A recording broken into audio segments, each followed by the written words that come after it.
History, they say, is written by the victors, or, in the case of Olympus, by those holding the sword. For thousands of years we have celebrated the hero. We marvel at the statues of Perseus, holding the severed head of a hideous monster, a creature of pure evil whose very gaze could turn a man to solid stone.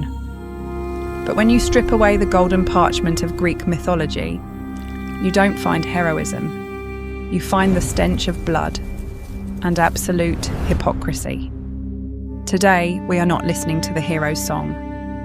Today, we listen to the silence of the severed head.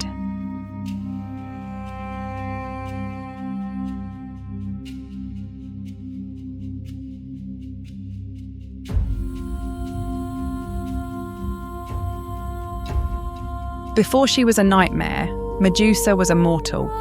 She was not born with fangs. She was born with breathtaking beauty. But in a world ruled by arrogant gods, beauty is the most dangerous curse a mortal woman can carry. Knowing this, she sought sanctuary. She gave up worldly desires, took a vow of eternal purity, and pledged her entire life to Athena, the goddess of wisdom, war, and justice. Day after day, night after night, Medusa knelt on the cold marble, cleaning the altar, whispering prayers to a giant, unblinking statue of gold.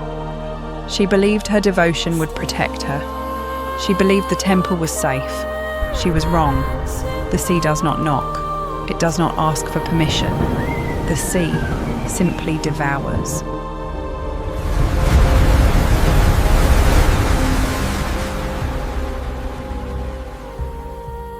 Poseidon, the lord of the oceans, saw the priestess. And what a god desires, a god takes. He cornered her inside the very sanctuary she spent her life cleaning. As the shadow of the sea god engulfed her, Medusa screamed. She looked up at the golden face of Athena, begging for a miracle, begging for justice. But the golden statue did not move. Athena watched. Olympus watched. In the face of absolute power, Medusa was utterly crushed, her body violated, her soul torn apart, right at the feet of the goddess she loved. When it was over, Athena finally descended, not to comfort her broken priestess, but to pass judgment.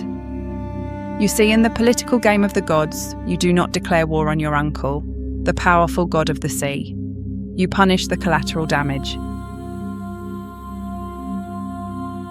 Athena blamed the victim. She declared that Medusa had defiled her sacred temple.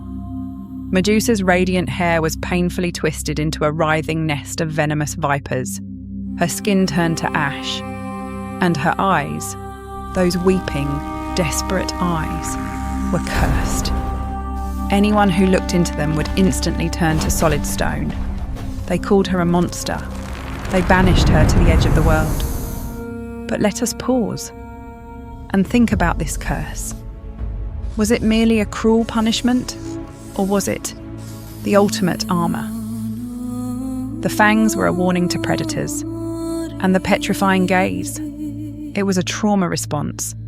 It guaranteed that from that day forward, no man, no god, no living soul could ever touch her or hurt her ever again. She didn't want to kill. She just wanted to be left alone. Even in absolute isolation, she was not spared. Years later, Perseus arrived. He did not face her in an epic, glorious duel, equipped with weapons from the very gods who ruined her. He snuck into her cave. He waited until the traumatized woman was fast asleep, and he severed her head. They called it a heroic triumph. But the ultimate cruelty of Olympus did not end with her death. Athena took Medusa's severed head and forged it onto her own shield, the Aegis. In life, she was raped by a god, punished by a goddess, and murdered by a hero. In death, her face became a weapon for the very establishment that destroyed her. The next time you see a statue of Medusa, ask yourself, who is the real monster? The woman with snakes in her hair, hiding in the dark? or the divine beings sitting on the thrones of Olympus? Athena's cruelty was learned. She inherited it from a father whose paranoia and lust drowned the world in suffering. You will fall. Next time, we put the king of the gods on trial.